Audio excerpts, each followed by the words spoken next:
Go ahead, Martha. Okay.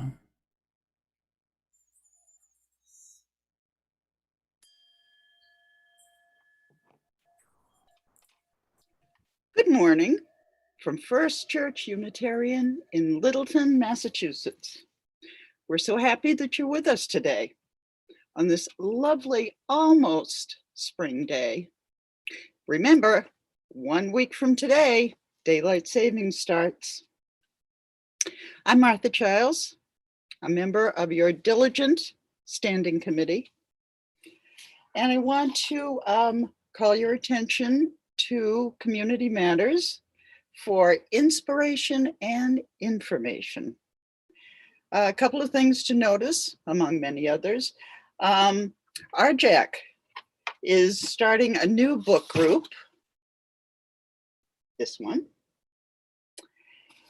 And it's not too early to start thinking about the FCU camping trip coming up at the end of August. I know it seems far away, but spaces are limited. So glad you're with us and welcome to church.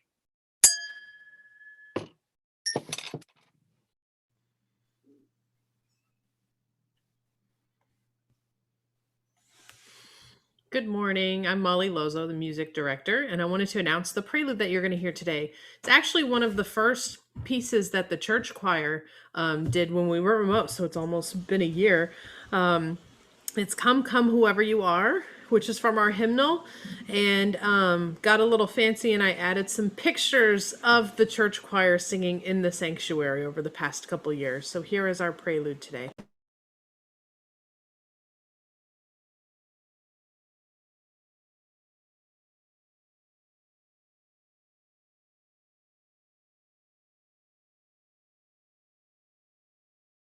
Come, come, wherever you are, wanderer, worshipper, lover of leaving, ours is no caravan of despair. Come, yet again come. Come, come, whoever you are, wanderer, worshiper, lover of leaving, ours is no caravan of us living, ours is no caravan of despair. Come, come, whoever you are, wanderer, worshiper, lover of leaving, ours is no caravan of despair. Ours is no yet again come despair. Come, yet again come.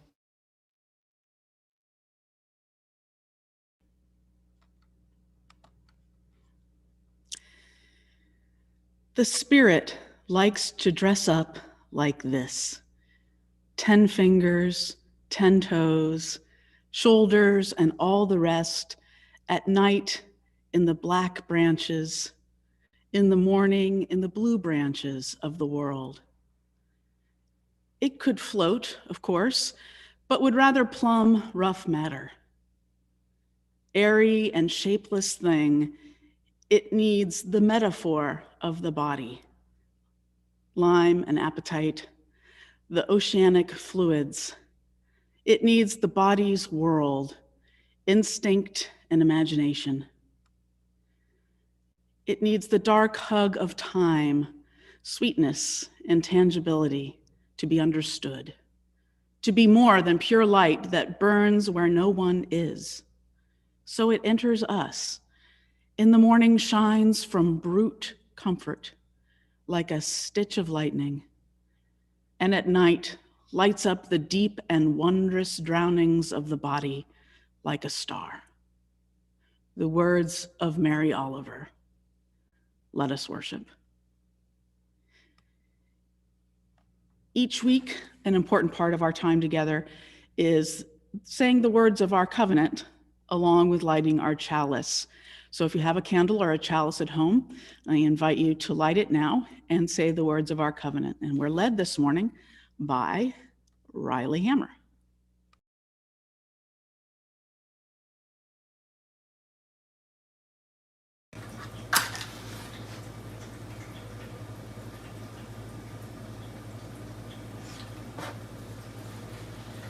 Love is the spirit of this church, and service is law.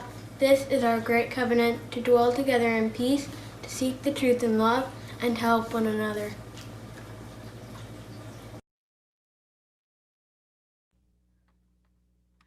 So good morning and welcome to First Church Unitarian here in Littleton, Massachusetts. As Martha said, it is a beautiful end of winter day, one that reminds us that spring isn't too far off. My name is Lara Hoke, and I'm so happy and so lucky to be the minister of this amazing congregation. And we're really happy that you found us this morning online. If you've been here before, welcome back. And if not, if this is your first time, special welcome to you. I invite you, if you want to learn more, if you haven't already, to go to our website, fculittle.org. If you scroll down on that homepage, you'll see a purple bar. And if you click on that, if you wish, you can fill out a virtual pew card, we call it, and we will contact you if you would like. So know about that. Today is, for those of you observing it, the third Sunday of the Christian season of Lent. And today we begin the Soul Matters theme of commitment. So I invite you now to sing along with our opening hymn. The words will be on your screen. It's number 15 in the gray hymnal, one of my personal favorites, The Lone Wild Bird.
It is the time for all ages. If you have kids or children with you, come on and bring them over. There's some great illustrations. And this morning's story will be told by Larry Lickteig. Larry was part of the search team that brought me here, so I'll always be grateful for Larry personally. He, in recent years, has served as one of our videographers. So when you get to see videos of the congregation, Larry is one of the people to thank for that. So here's our story. Enjoy.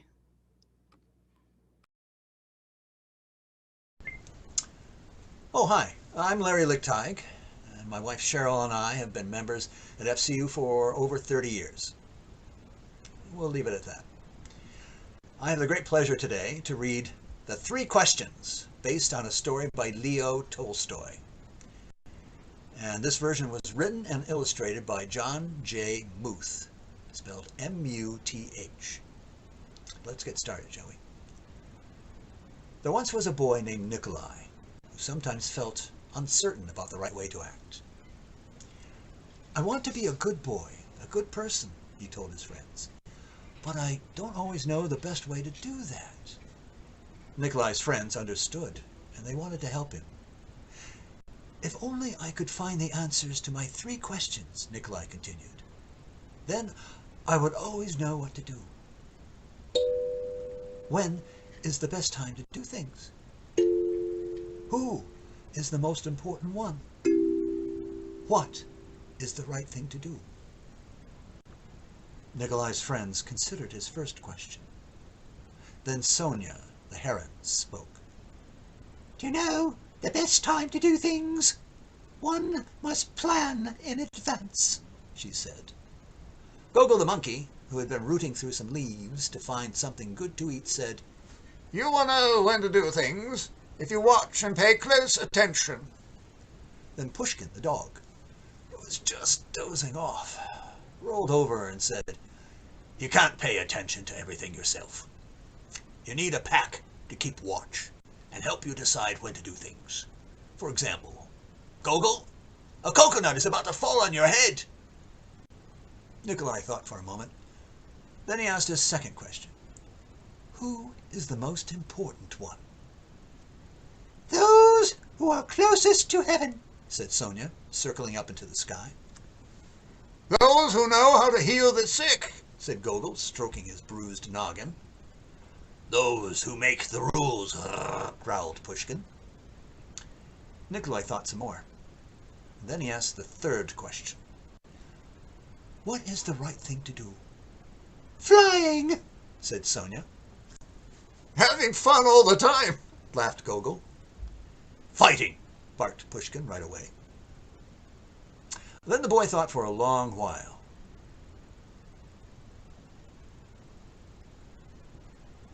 He loved his friends. He knew they were all trying their best to help him answer his questions, but their answers didn't seem quite right. Oh, then an idea came to him. "I know," he thought. "I will ask Leo the turtle. He has lived a very long time. Surely he will know the answers I am looking for." Nikolai hiked high up into the mountains, where the old turtle lived all alone. When Nikolai arrived, he found Leo digging a garden. The turtle was old, and digging was hard for him. "I have 3 questions, and I came to ask your help," Nicholas said. "When is the best time to do things? Who is the most important one? What is the right thing to do?" Leo listened carefully, but he only smiled. Then he went on with his digging. "Oh, you must be tired," Nikolai said at last. "Let me help you."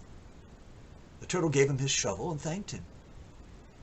And because it was easier for a young boy to dig than it was for an old turtle, Nikolai kept on digging until the rows were finished. But just as he finished, the wind blew wildly and rain burst from darkened clouds.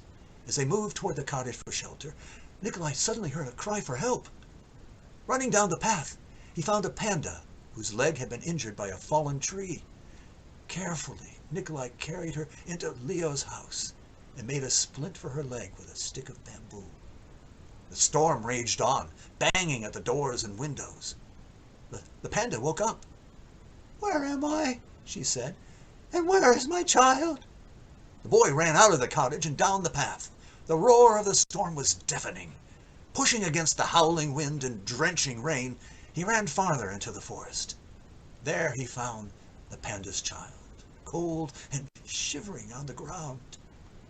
The little panda was wet and scared, but alive. Nikolai carried her inside and made her warm and dry. Then he laid her in her mother's arms. Leo smiled when he saw what the boy had done. The next morning the sun was warm, birds sang, and all was well with the world. The panda's leg was healing nicely, and she thanked Nikolai for saving her and her baby from the storm. At that moment, Sonia, Gogol, and Pushkin arrived to make sure everyone was all right.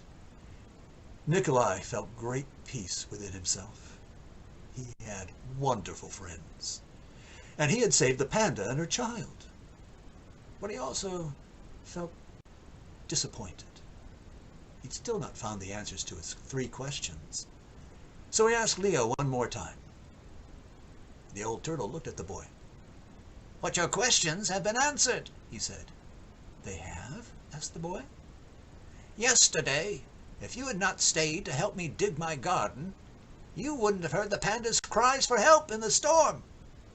Therefore, the most important time was the time you spent digging the garden. The most important one at that moment was me, and the most important thing to do was to help me with my garden. Later, when you found the injured panda, the most important time was the time you spent mending her leg and saving her child. The most important ones were the panda and the baby. And the most important thing to do was to take care of them and make them safe. Remember, then, that there is only one important time, and that time is now. The most important one is always the one you are with. And the most important thing is to do good for the one who is standing at your side. For these, my dear boy, are the answers to what is most important in this world. This is why we are here.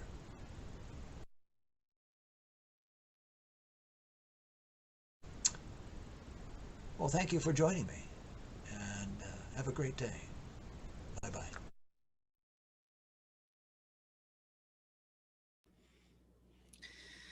Thank you so much, Larry. In case you were wondering, Larry is in fact a master thespian. You could tell the way he read that story with the different voices. Thanks so much. First Church Unitarian here in Littleton is a self-sustaining congregation. Like other congregations in the Unitarian Universalist Association, we have congregational polity, which means we get to make our own decisions. And we also are responsible for ourselves in so many ways, with help, of course, from our friends. But we are responsible for ourselves in terms of generosity and the time and talent that you lend to help us do our ministries. And also we are dependent on your generosity when you are able with your treasure or your monetary gifts. So at this time, if you're able, I invite you to make a monetary gift for the offering this morning to First Church Unitarian. And you'll see the address here. And you could also go to the website. You could either click on the yellow donate button when you get there, or just remind yourself of the address if you'd like to send a check in. Also, if you haven't yet sent in your pledge and you're planning to, just a reminder that you could send that in as well. I have to do that myself today. So this morning's offering will now be given and received in grateful appreciation.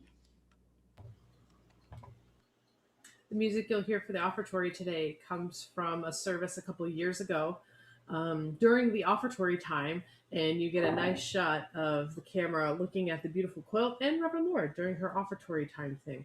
The music you'll hear is Ashokan Farewell. It's written by Ungar for the Civil War documentary about 20 years ago. So here you go, Ashokan Farewell.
For those of you who have never been here worshiping in person on a Sunday, what you were seeing was usually during the offertory, the plates are passed around, and then people have a chance to come up and light candles silently. And so the camera is lifted to give some privacy. So that's what you were seeing. Now we have two videos you'll see in a row of two treats for you. First is a reading that will be shared by our own Rochelle, Chambless.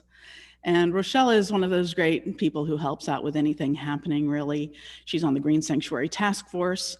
Right now, she's one of the people volunteering in our office and keeping everything going, and she does so much more. So Rochelle will do the reading. And then right after that, we have a wonderful musical interlude for you. Molly, did you want to say anything about that? Not in particular, but it's going to be wonderful. It's a piece by our own in-house band, the Firehouse band, and we're lucky that we just happen to have this footage. So enjoy.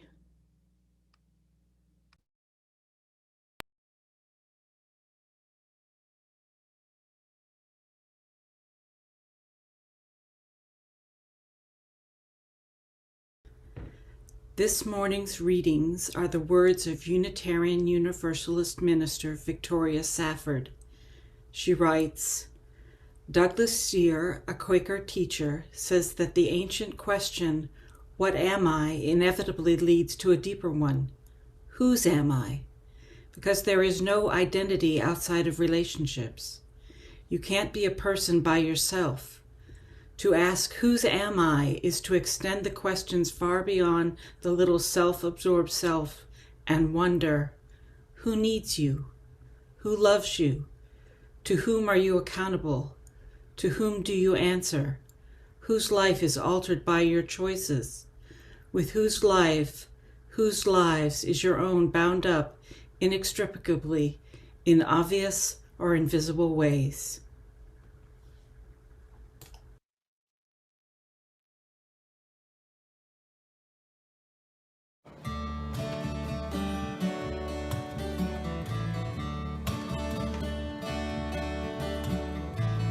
Swallow your pride, take things in stride.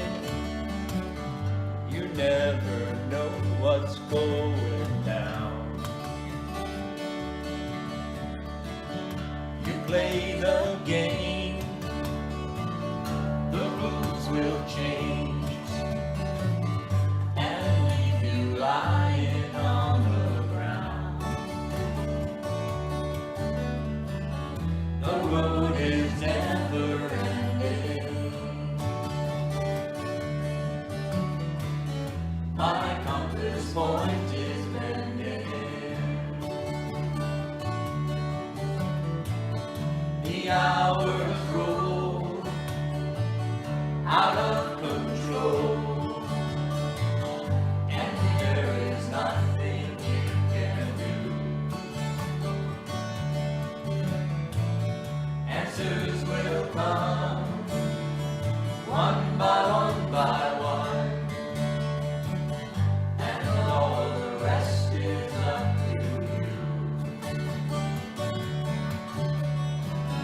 My cup is overflowing. I don't know where I'm going. The road is never ending. My compass point is bending.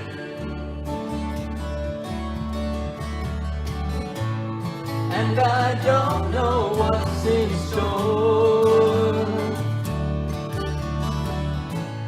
Just reality I tried so to ignore. I can't see beyond the door, so I have to push on through. Push on through.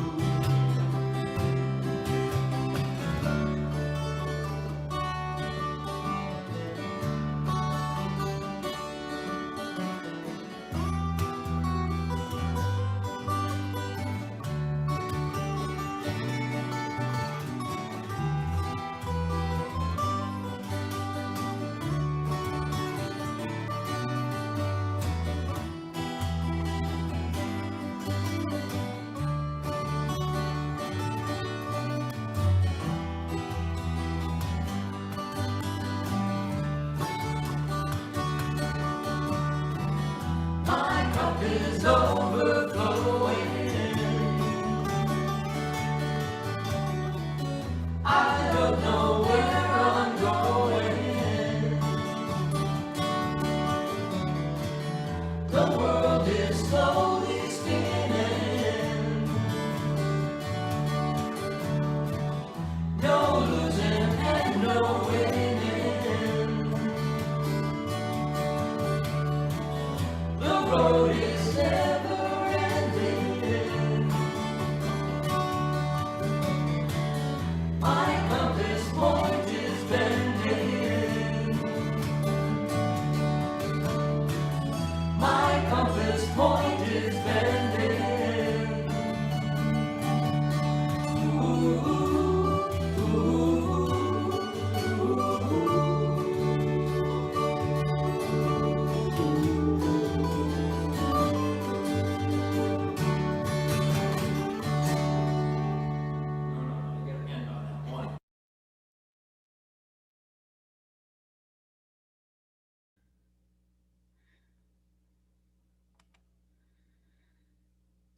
So great to have that footage. End on the one, Eric. Come on.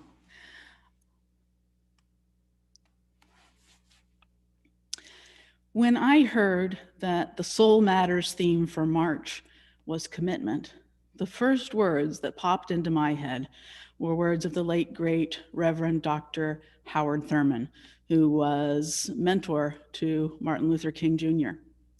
Thurman wrote, "Keep fresh before me the moments of my high resolve.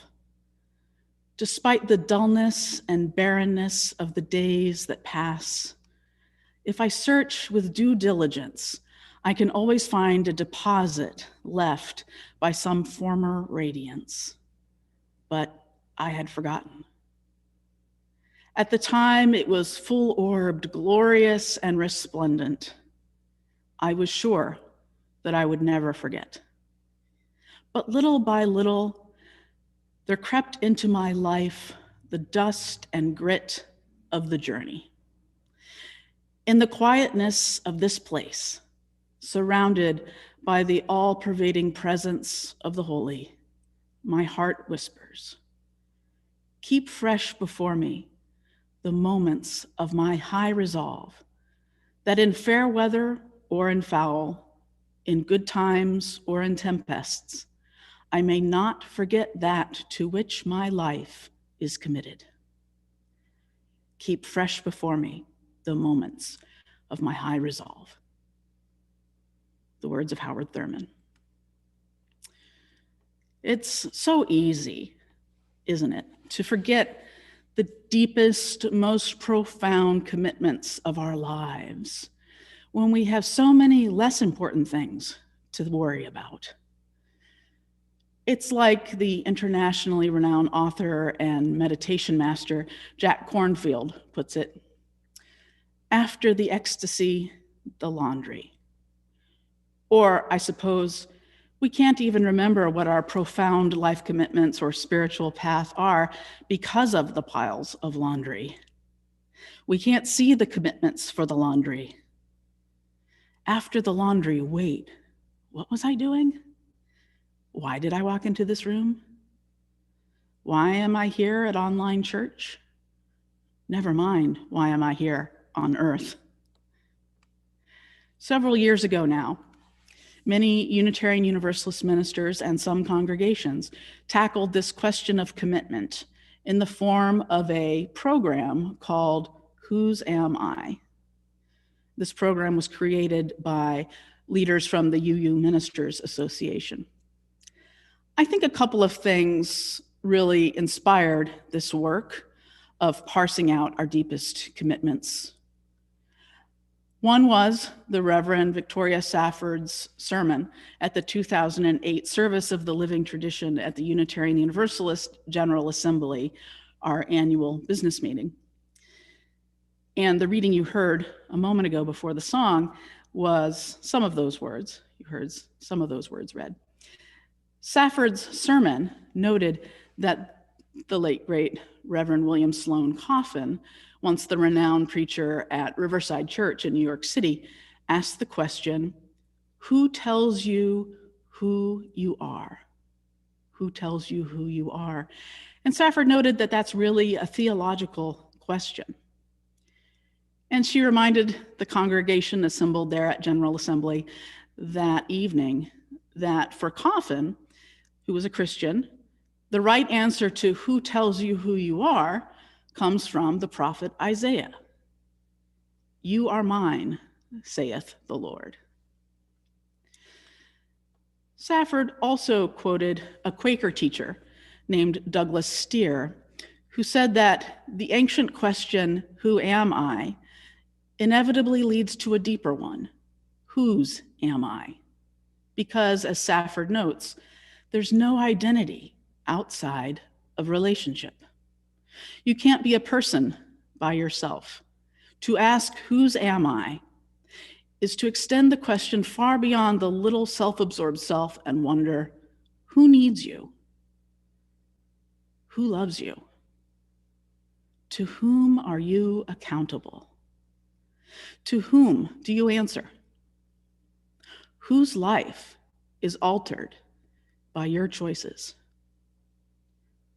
With whose life, whose lives is your own all bound up inextricably in obvious or invisible ways? Whose are you? Safford's words were memorable, I believe, for those of us who were at that General Assembly. And I was probably listening especially carefully because I happened to be on stage that year, having just received preliminary fellowship in UU ministry. But the other backstory for how this whose am I question came into the Unitarian Universalist conscience was shared in another sermon, a 2009 sermon by the Reverend Sarah Lammert at the Unitarian Society of Ridgewood, New Jersey. And Lammert is a leader at the Unitarian Universalist Association. Lammert shared the story of a colleague in Seattle, John Luopo, who said that, quote, in Seattle, the Interfaith Clergy Organization has a tradition of asking a senior colleague to share a life odyssey. And on this particular occasion, a Roman Catholic priest was telling his story. And he said that his life had been, in large measure, a failure.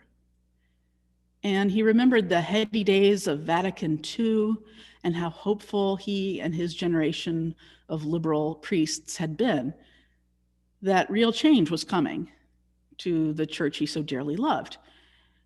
And yet, these many years later, he felt that his dreams had not been realized and that his life had been, in that sense, in that large measure, a failure.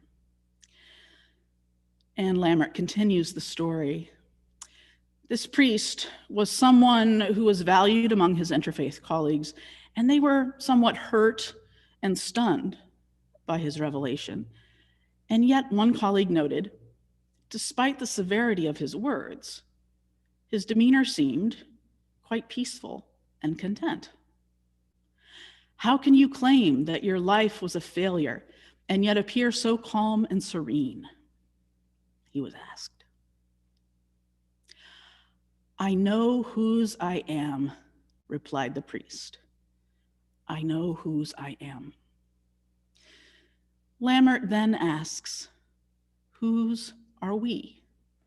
Whose are we who claim so many diverse approaches to what is of ultimate truth and yet gather as a unified one? Whose are we? What or who do we serve beyond the narrow interests of ourselves? What transcends our small individual being, connecting us to the pulsing life of the universe we are a part of? Is it energy? Is it God? Is it love or justice? Is it the people who surround us? The cloud of witnesses whose lives passed before us? Whose are we?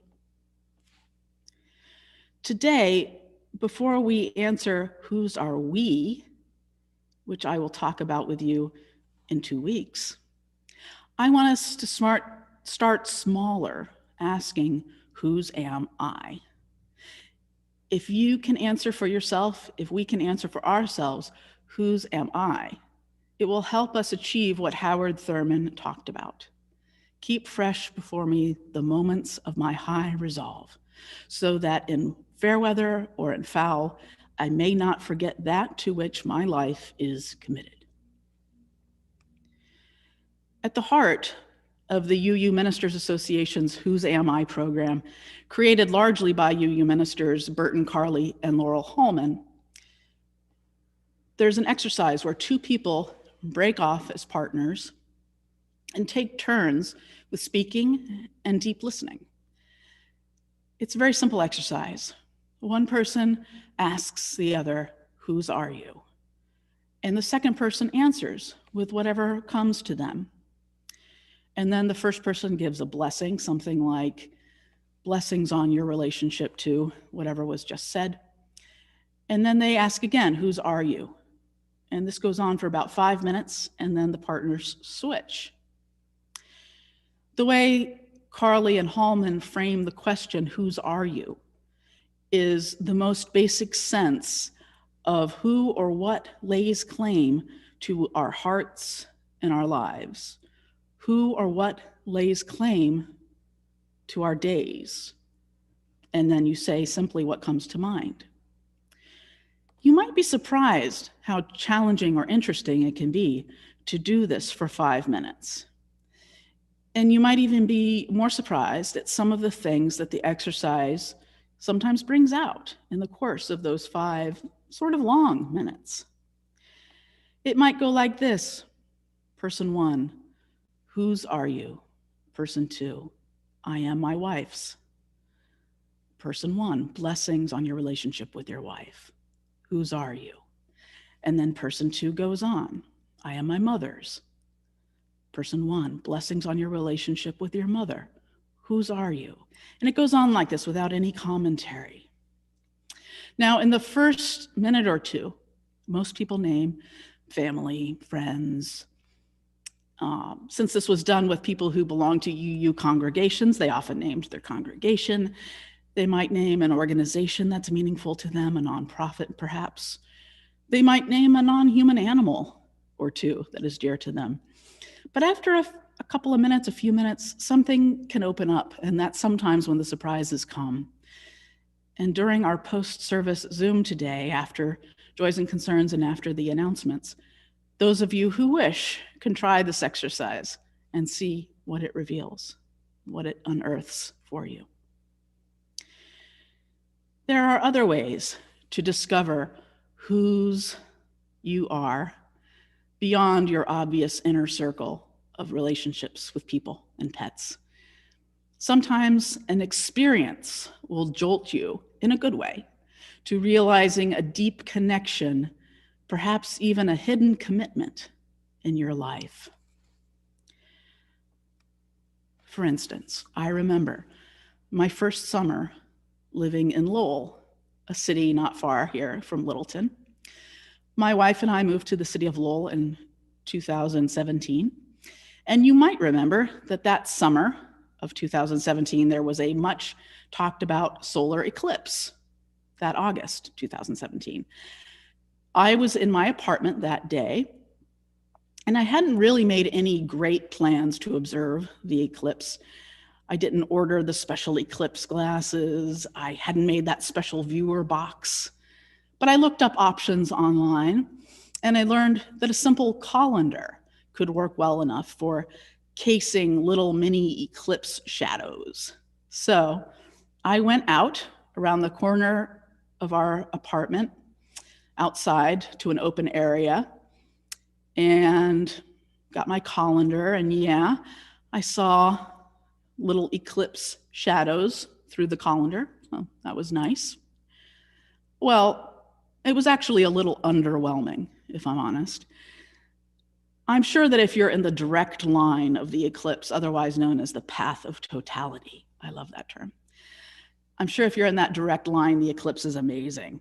But for everyone else, The charming part for me was seeing lots of people outside in Lowell with their special glasses or contraptions and smiling and waving at each other and laughing at ourselves for how silly we looked. My best conversation that afternoon was with someone that I most likely never would have chatted with on a typical day. He was a man probably about 10 or 15 years older than I am. He was a Black man, and he was exiting an industrial-looking building, finishing up his shift that early afternoon. Normally, our paths probably wouldn't have crossed at all. And if they had, I'm sure it wouldn't have been anything other than a nod and maybe a quick hello. But he saw what I was doing, this curious colander activity, and he came over to check it out. So I showed him the little eclipse shadows, and I think he was sufficiently underwhelmed too. And I said, you know, the truth is, if I hadn't heard so much about this eclipse happening, I think I could look out my window or walk down the street right now, and I don't think I would have noticed that anything was happening at all. I would never have had a clue. And he agreed, and he said, you know, something like, we've all got our faces in our phones. We never really look up and around anymore. And I agreed with him, and I said, and we never notice what really nice people are all around us either. And then he said, and I know I'm remembering this part word for word. He said, has a total stranger ever told you that they love you? And I looked at him and I said, I love you. And we hugged. And it was the most natural thing. Total strangers. And he got in his car and drove off. I don't know, maybe he went home, I'm not sure. I went back to my apartment, and the solar eclipse in Lowell, at least, was nothing compared to that human encounter. So, whose am I? I don't know his name, and I don't know if we'll ever knowingly cross paths again, probably not. But I am his, because ultimately, there's so much truth in the story we heard today, The Three Questions by John Muth, based on a story by Leo Tolstoy. As Leo the turtle says, remember that there is only one important time, and that time is now. The most important one is always the one you are with. And the most important thing is to do good for the one standing at your side. And to me, once you've had a truly memorable moment with somebody, they're always with you. They're always a part of you in some way. If you want deep commitments beyond your own personal inner circle, try expanding your circle, and it will expand your circle of compassion and your commitments too. May we find ways, even in this challenging pandemic time, to expand our circles. And may we never forget our deepest commitments. May it be so. Blessed be, and amen. Our closing hymn today would be in the Teal hymnal, number 1021, Lean on Me by the late, great Bill Withers. Sing along if you like.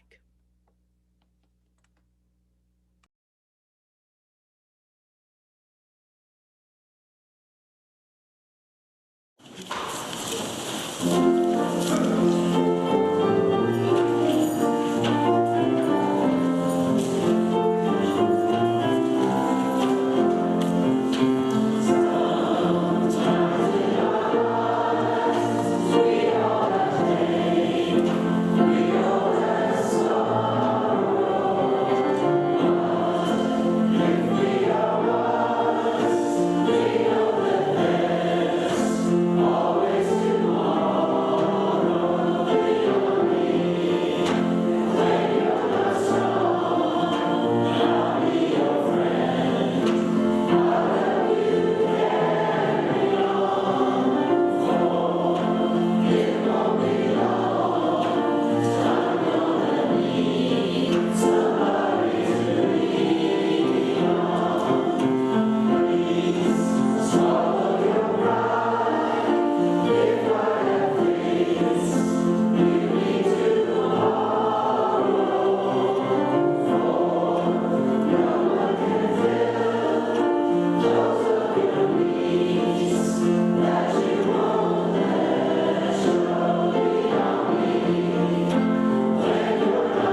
It's time for our closing words.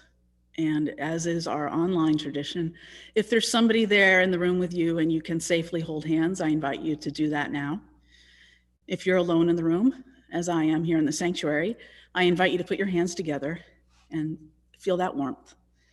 And imagine this beloved community holding hands in our circle here in the sanctuary, or any other beautiful community in your world holding hands with you for our closing words.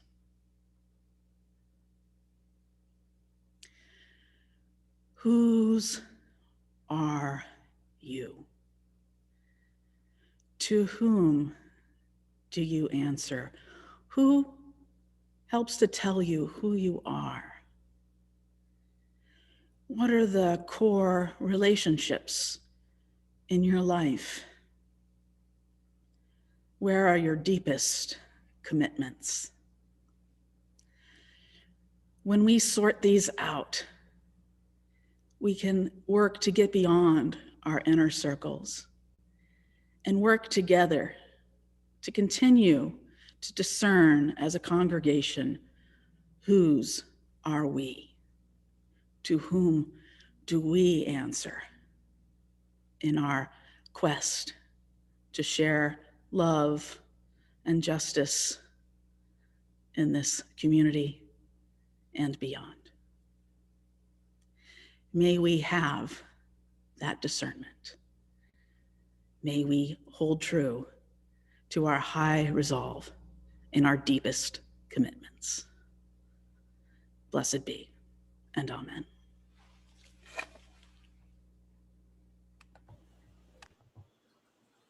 And our postlude today is a little bit of glimmer of, hope. It's called Bright Orange. And I think, as you can see from the painting behind me, Natalie did this when she was 1.